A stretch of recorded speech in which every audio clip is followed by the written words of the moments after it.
Assalamualaikum warahmatullahi wabarakatuh. Halo teman-teman, perkenalkan nama saya Meitam Yusofianti dari Program Studi Bimbingan dan Konseling Fakultas Keguruan dan Ilmu Pendidikan di Universitas Sultan Ageng Tirtayasa. Sedikit membahas mengenai AUM. AUM ini merupakan sebuah instrumen yang dikembangkan oleh Bapak Praitno dan rekan-rekannya guna untuk memahami dan juga mengidentifikasi permasalahan yang mungkin sedang dialami oleh peserta didik. Dan tentunya di sini bukan untuk memastikan. Nah, adapun jenis dari AUM ini adalah AUM umum. AUM umum ini digunakan untuk mengungkap permasalahan umum yang mungkin sedang dialami oleh peserta didik. Tadi secara singkat sudah dibahas sedikit mengenai AUM. Nah, di sini saya akan mulai untuk mempraktikkan bagaimana pengadministrasian atau pelaksanaan instrumen AUM umum. Nah, teman-teman, tahap pertama yaitu tahap persiapan. Nah, pada tahap persiapan ini, guru bimbingan dan konseling perlu mempersiapkan waktu yang tepat. Nah, waktu yang tepat seperti apa? Waktunya akan lebih baik tidak mendekati waktu istirahat ataupun pulang sekolah. Karena dikhawatirkan anak-anak akan menjadi terburu-buru dalam mengerjakan karena ingin pulang atau istirahat. Kemudian, di tahap persiapan ini, guru bimbingan dan konseling perlu memberikan sasaran dan jumlah peserta atau responden yang akan mengisi. Nah, lalu setelah sasaran atau responden ini sudah diketahui, misalnya di sini kita menggunakan respondennya adalah peserta didik dari kelas 11A IPS. Nah, baru guru bimbingan dan konseling dapat menyiapkan lembar AUM sesuai dengan jumlah peserta didik di kelas tersebut. Nah, selanjutnya yang terakhir, guru bimbingan dan konseling perlu mempersiapkan juga ruangan yang nyaman dan tentunya pencahayaannya juga harus baik. Oke, baik teman-teman, di sini kita akan mulai pada tahap kedua yaitu pembukaan, kemudian nanti dilanjut pelaksanaan atau pembagian instrumen, penjelasannya juga, dan yang terakhir nanti saya akan menjelaskan pengelolaan dari AUM umum. Assalamualaikum warahmatullahi wabarakatuh. Halo teman-teman, selamat siang. Oke, bagaimana kabarnya? Alhamdulillah. Masih ingat ya dengan Ibu? Iya, betul. Sebelumnya Ibu sudah pernah masuk ya ke kelas 11A IPS, betul? Betul, sebelumnya kita sudah melaksanakan bimbingan kelompok. Nah, di sini Ibu datang kembali untuk memberikan salah satu instrumen kepada kalian ya. Tapi tunggu dulu, sebelum itu alangkah lebih baiknya kita berdoa terlebih dahulu. Berdoa menurut agama dan kepercayaannya masing-masing dimulai. Selesai? Oke. Anak-anak, Ibu akan mengabsensi terlebih dahulu untuk melihat apakah ada beberapa anak yang tidak hadir ya. Alhamdulillah ya, semuanya hadir di kelas. Kalau begitu bisa kita lanjutkan ya anak-anak. Nah, di sini Ibu mau menjelaskan apa yang ingin Ibu berikan kepada anak-anak kelas 11A IPS. Nah, Ibu sudah memegang sebuah instrumen atau alat ya. Ini namanya AUM umum. AUM umum ini adalah, AUM ini memiliki singkatan yaitu alat ungkap masalah. Nah, yang diungkap ini adalah masalah-masalah umum yang mungkin sedang dirasakan oleh anak-anak. Nah, di sini sudah ada ya buku instrumennya. Adapun tadi tujuannya untuk melihat ya apakah anak-anak Ibu ini memiliki permasalahan secara umum, baik itu disadari maupun tidak ada disadari. Nah, teman-teman semua mungkin khawatir ketika mengerjakan, aduh Bu, apakah nanti data saya atau hasilnya akan diberitahukan?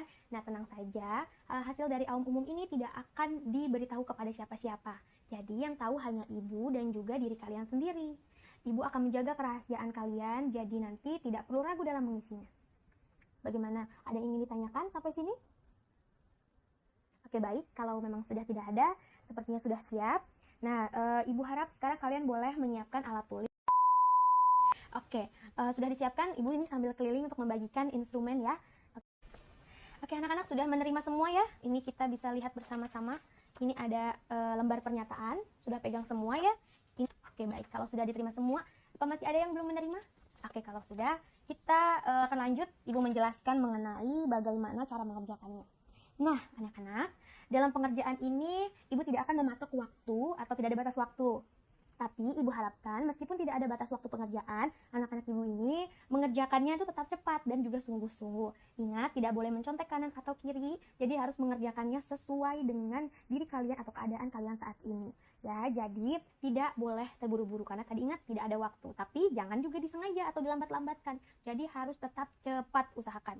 Nah, ingat tadi ya tidak ada yang mencontek. Karena memang AUM ini harus berdasarkan diri kalian dan tidak ada nilai. Jadi walaupun kalian mengisi ini di silang ya, tapi itu tidak berarti kalau kalian salah atau ada jawaban yang salah dan benar, tidak ada. Oke, semuanya sesuai dengan keadaan kalian. Nah, oke, Ibu akan menjelaskan. Nah, di sini ada lembar pertanyaan pada langkah pertama. Pernyataan, mohon maaf, ada di sini anak-anak bisa membacanya secara seksama, pelan-pelan saja supaya mudah dipahami. Ya, misalnya di sini ada nomor 1, badan terlalu kurus atau terlalu gemuk. Oh iya, lembar pernyataan ini tidak boleh dicoret-coret, jadi anak-anak bisa mengisinya di lembar jawaban ya, yang ada angka-angkanya. Nah ini ya. Nah, tadi contohnya misalnya nomor 1. Misalnya ibu merasa bahwa nomor 1 ini sesuai dengan permasalahan yang sedang ibu alami. Mungkin ibu merasa bahwa badan ibu terlalu kurus. Nah, jadi ibu menyilang angka 1 di sini. Ibu silangkan angka 1-nya. Dan seterusnya, apabila nanti nomor 2, nomor 3, atau nomor 4 juga sesuai dengan permasalahan kalian, kalian boleh menyilangkannya. Oke, sampai sini paham? Oke, kalau paham kita lanjut ya. Nah, ini dikerjakan sampai ke 225. Nah, kalau misalnya permasalahannya tidak sesuai, bagaimana Bu? Dilewatkan saja, tidak perlu dicoret-coret ya. Cukup coret atau silang nomor yang sesuai dengan permasalahan yang sedang kalian rasakan. Nah, kemudian kita masuk ke lembar kedua atau langkah kedua ya. Ini di sini kalian bisa menuliskan nomor masalah yang mungkin amat berat atau mengganggu kalian ya. Jadi, kalian boleh menulis misalnya, sepertinya nomor 1 ini adalah masalah yang sangat berat. Maka boleh dituliskan nomor 1. Seperti itu dan seterusnya nanti. Kita lanjut ke langkah ketiga. Nah, apabila anak-anak ibu ini memiliki permasalahan yang ini sudah digambarkan secara keseluruhan dalam umum, maka boleh dicontreng ya. Apabila tidak, contreng tidak. Nah, selanjutnya sini nomor 2-nya, jika anak-anak ibu memiliki masalah lain yang belum tercakup tadi di daftar tersebut, bisa dijelaskan di sini. Nah, nanti kalau anak-anak ibu ini membutuhkan membicarakan ya masalah-masalahnya, anak-anak ibu bisa menulis ya, dan kepada siapa, apakah ingin kepada guru bimbingan dan konseling atau psikolog atau yang lainnya saja. Sampai di sini gimana, udah pada paham ya? Oke, kalau udah paham silahkan mengerjakan. Ketika kalian mengerjakan, ibu akan keliling untuk memastikan anak-anak ibu ini mengerjakannya dengan sungguh-sungguh. Oke, baik, lembar jawaban dan buku instrumennya sudah ibu pegang semua ya, tidak ada yang belum mengumpulkan? Oke, kalau sudah mengumpulkan semua, ibu ucapkan sampai di sini. Sudah bersungguh-sungguh tadi ibu lihat tidak ada yang mencontek atau lirik sana lirik sini. Baik, itu aja kayaknya pada hari ini ibu datang ke sini untuk memberikan instrumen saja. Lain kali kita bisa berbincang-bincang kembali ya anak-anak. Baik, kalau begitu ibu ucapkan sekali lagi terima kasih. Mohon maaf ya apabila tadi ada perkataan ibu yang kurang mengenakan. Ibu tutup pertemuan kali ini. Wassalamualaikum warahmatullahi wabarakatuh. Oke, baik teman-teman, tadi kita sudah mendemonstrasikan bagaimana pengadministrasian dari instrumen umum.